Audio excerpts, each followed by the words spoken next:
What is up, guys? It's the Sound Alchemist in desperate need of a haircut. Today I'm here with Gersh1, same thing. He's got a hat on, so you can't really tell. Right. Unless One in the back. uh, You should wear hats. I should. I've never worn hats except this one time in middle school. Let's not talk about that. But welcome to For the Greater. This is a video series where we answer the questions left by you, the viewer. If you have a question for us, comment down below. Put a question in front of your question because we get to those questions first. We are also doing this thing called Super Thanks. So if you guys want to support the channel, hit us up with a Super Thanks, and we will get to your question first, and it's a guaranteed answer. Thank you guys so much for sending us Super Thanks.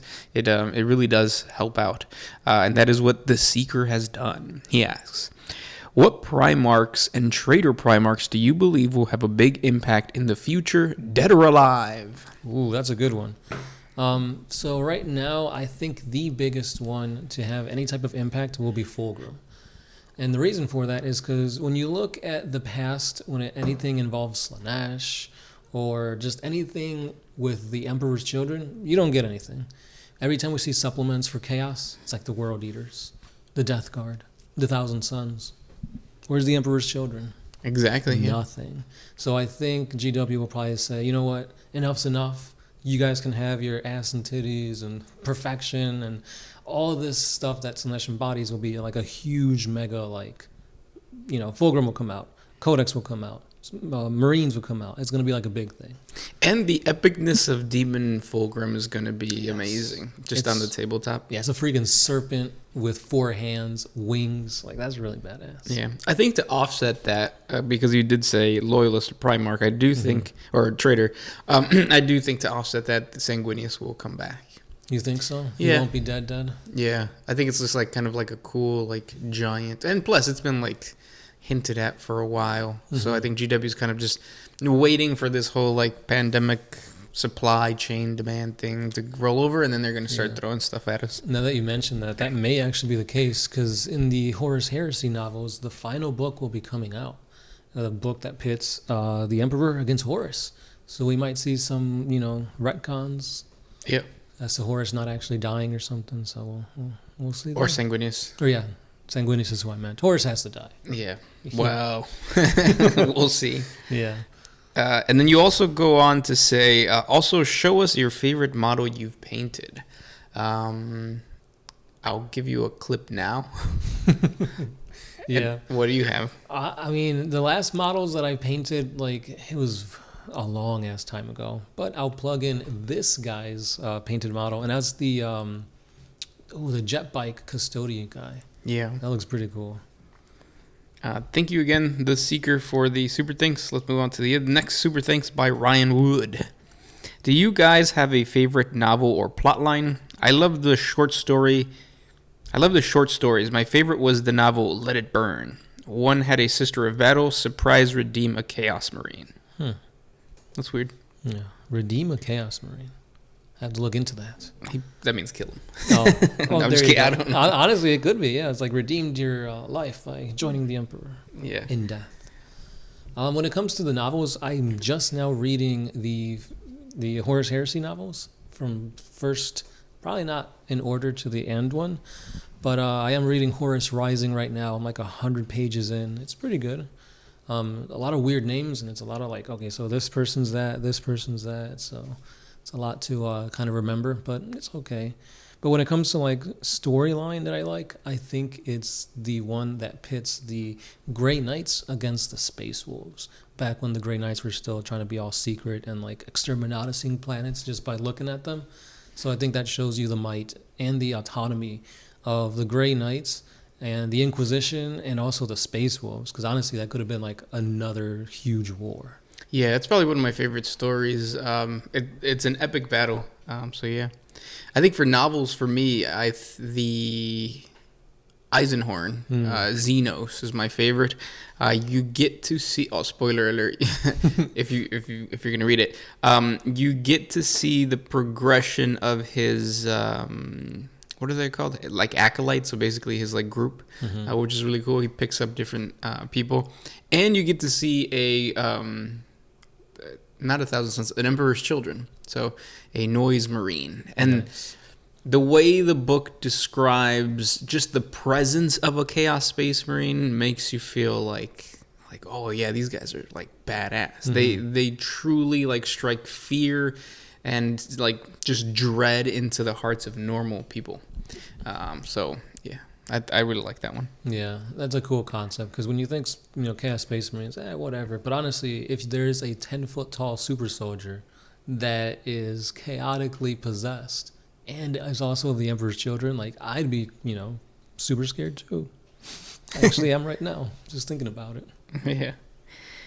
Next super thanks comes from Irador 1982. He says, "Hola, mis hermanos de otra mamá." That's what up, brother from another mother. Assuming the Emperor would revive Malcador the Sigillite and he would step out of the throne room, what do you think his welcome would be like? And what would you think he would do? So the Emperor and Malcador step out into the public. I think it would be kind of the same as like when Gilliman stepped out, where like it's not so much what the Imperium's reaction would be because they would be in awe, glory, crying, like just complete like hysteria. The Emperor and Malcador were like, all right, let's get to work. Yeah, definitely. Honestly, I could already see a lot of like planetary governors and whatnot trying to use that as like, no, the Emperor's still on the throne. This is a false one. Listen to me. Yeah, but the cool thing about that would be that this is the Emperor. So, like... The Emperor could just smote him. Yeah, or just, like, look at him and, like, with his mind bullets. Yeah, so, yeah. Thank you for that. Super thanks. And that we have another one. This has a lot. Jesus. Mm-hmm. Thank you, guys. Specta A. I dreamed of the warp last month, and yesterday I got sleep paralysis. Coincidence? No. Sleep paralysis is terrifying. Did you see? I mean, if it's the warp, yeah, right? Entities. Mm-hmm. I think that the most common one is the witch that sits on your chest. Oh, that, yeah. That's pretty bad. So that would be considered... What are ghosts? What are warp ghosts called? I think there's warp ghosts, right? Yeah. It's not like astral something. Astral projections or whatever. Yeah, but I think that's what that is. So, sorry. Yeah.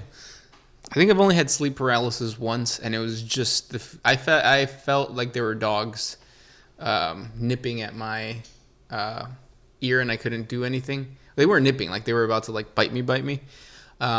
Which are in 40K, that would be the what are the hounds called? Warp hounds, maybe. Yeah. I said something like. You're talking about like the corn dogs ones? No, not those. Like the actual warp entities. Because like the cool thing about the warp is that you have like warp entities that are not connected to chaos gods, and then you have the chaos gods' lesser demons. No, these I think were like entities. Have you ever had sleep paralysis? Yeah, once or twice, and I just felt like something pulling on like the blankets. Yeah, but that's it. Yeah. Then you wake up crying. Don't we all at all times? With or without sleep paralysis. Yeah. And those were the super things. So thank you guys. Let's move on to the regular questions. This one is by Specta A. Not a super thanks, but still from Specta. If you could ask a lore-related question to the Games Workshop people, knowing that you would get an actual answer, what would it be? A lore-related question. Ooh. So I think it would just be like, is the Emperor coming back? Just knowing that, not knowing what he's going to do or when, but I think just knowing that, I think really puts your thoughts in a different perspective. Because right now it's supposed to be grimdark and everything. But if the Emperor does come back, it's like, whoa. Yeah. Is humanity going into another golden age or something like that? Yeah, getting a definite answer would be really cool. In that same vein, I think it would be kind of cool to ask did the Emperor know that shit was going to pop off with Horus and the Horus Heresy, and like, did he foresee everything? Because if he did, well, I mean, I guess the better question would just be like, is the Alpha Legion really the double-crossing Legion? Like, are they pretending to be chaos who are actually for the Emperor, but in a chaotic way? Yeah. Yeah. Maybe that's like the Emperor's like, I need to get my hands dirty, and you guys are going to be the ones to do it. And I think what's cool about those questions is that they're not like... They don't destroy the fun of 40K as much. Whereas, like, because the one thing that popped into my head is like, ask them who are the lost Primarchs, But then that kills it, right? Yeah. Like it's the joy of it is to not know and make up your own. right. Next question. This one's by the big one.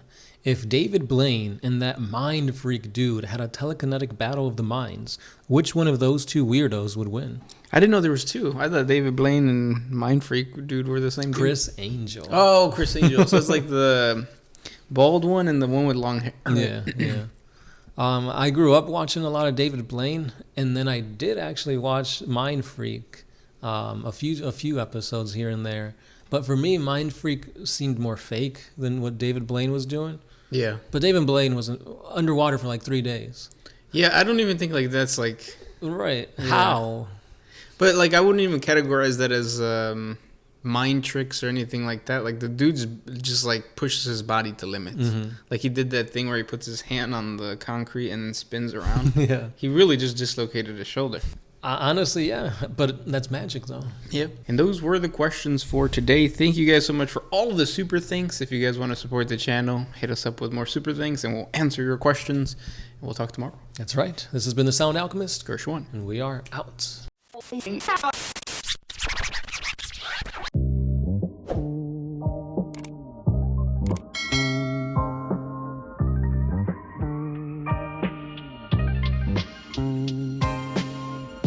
Always used to put my freedom first in any